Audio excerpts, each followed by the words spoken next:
just found the AI self button and I'm feeling a little bit perturbed, but neither here nor there. This one's going to be astrology. Astrology. Western astrology specifically. I tried learning Vedic astrology once upon a time ago, and the thing with astrology is it's supposed to be a means of self-understanding.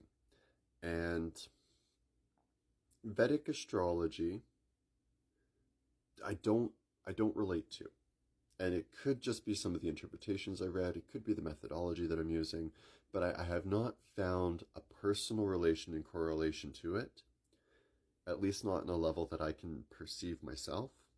And so I don't have the same value on Vedic astrology that I do on some of the Western methods. The Western methods are a beautiful, overdone, convoluted mess. And I love those kind of things because then I can just worm my way through it. And you're not necessarily wrong, but you're never necessarily right either. I like being in that case. If you're looking for Vedic astrology, catch me in 2 years, 3 years, challenge me. We'll see what comes out. Western astrology breaks down into a few different methodologies and formats. The root of it all is that you have 12 houses representing 12 main corners and environments within your life. Through those 12 houses move all the planets, the sun, and certain special points that would be important to consider in a spiritual perspective. Did I mention the asteroids? I hope I mentioned the asteroids too.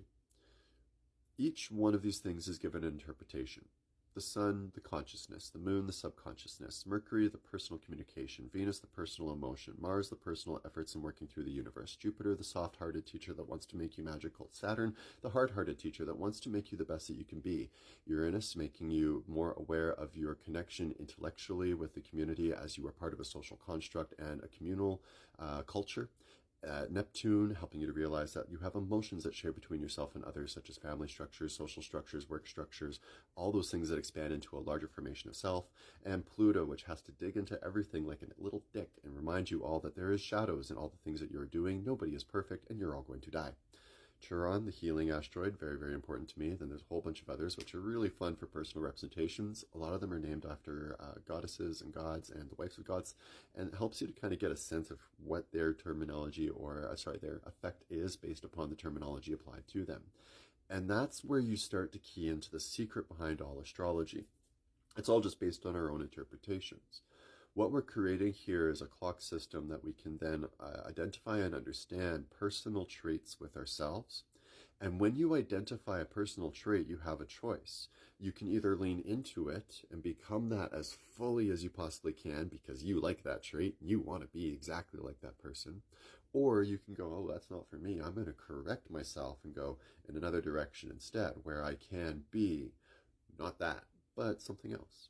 And it's through that first step of realizing that it's all just interpretations, you start to realize that the tool of astrology is more meant to help you better yourself on the understanding of how things combine and work together.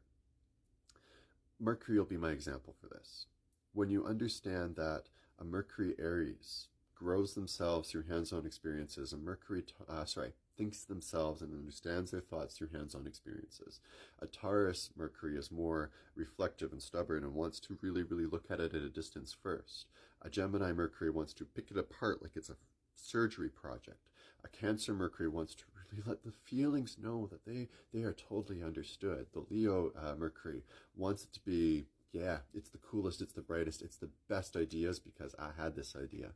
They all correlate to combine an energy form, and you can be any one of these energy forms that you want. When you realize where you're starting from, then you can start moving yourself to where you would rather be. And that, I think, is the best tool of astrology, bar none. Astrologers that reach that point, understanding that there is that capacity, are what I call the mid-main astrologers. Low-tier astrologers, they can understand the planets, they can understand the houses, but it is just that. It's absolute. And it's more akin to your newspaper horoscope than it is akin to astrology understanding the whole mechanism. They like planets, they like signs, they just kind of roll it around that way.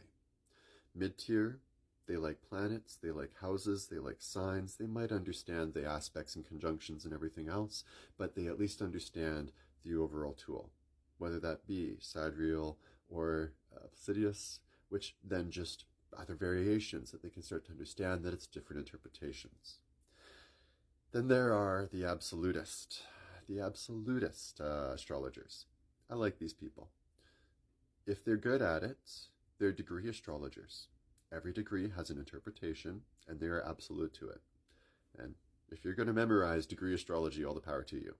But you should market yourself as a degree astrologer. It's a different breed, it's a different class, it's a different idea entirely. And if you want to go to that absolute point, all the power to you. Some perceive that you could even perceive the moment of death through that. However, I know it's not accurate. And so I don't know what exactly to say about degree astrologers. There's a memorization process that's going on there, and good for them, absolutely. I prefer to use it a little bit more willy-nilly. And so understanding that, if you want to talk to me about astrology, hit me up anytime. I do have available natal charts that I can do up for you.